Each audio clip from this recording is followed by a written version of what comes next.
For me, I wanted to play at the next level and continue to get stronger and better. Really, it was an eye-opener to me how much better these guys were getting, and it was almost a no-brainer that if I wanted to get better and wanted to play at the next level, the Annex was the place for me.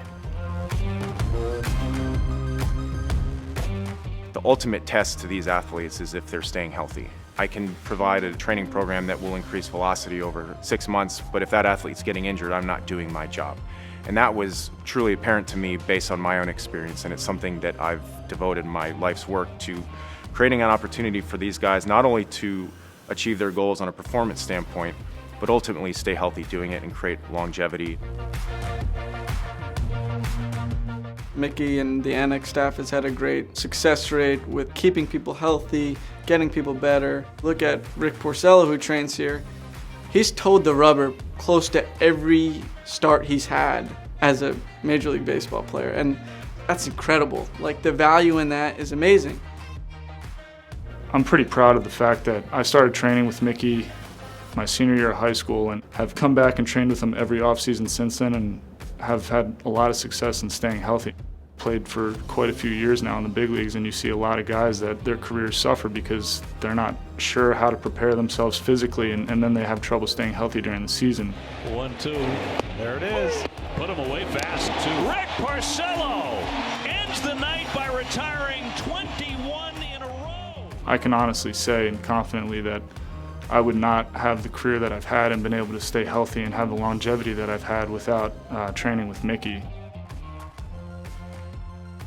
The quarterback position is so specific, rotation and strengthening and warming up the arm before you throw a certain way. His game plan that he kind of played out of how we were going to handle these first 2 weeks, and then start doing long toss and just the different exercises he had for the arm, for the core, the shoulder, scaps, and all those things. Just it was kind of exciting because I hadn't done a whole lot of those type things and knew I wanted to, and I've been kind of dabbing in it a little bit, but to kind of go all in and someone who had a game plan to strengthen those muscles, I was excited about jumping into that and see how it could help me.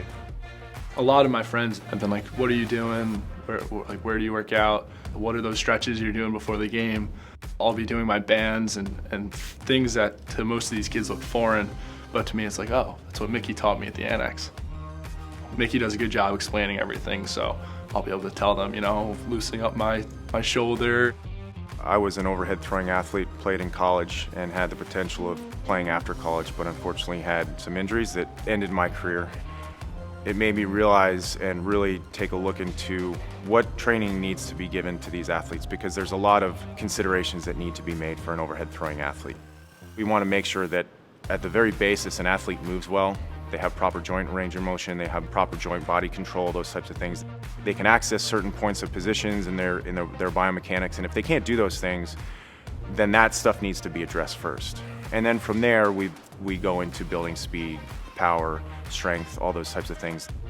We were looking ultimately for the best possible fit and the best place for him to succeed. That was apparent that it was going to be here.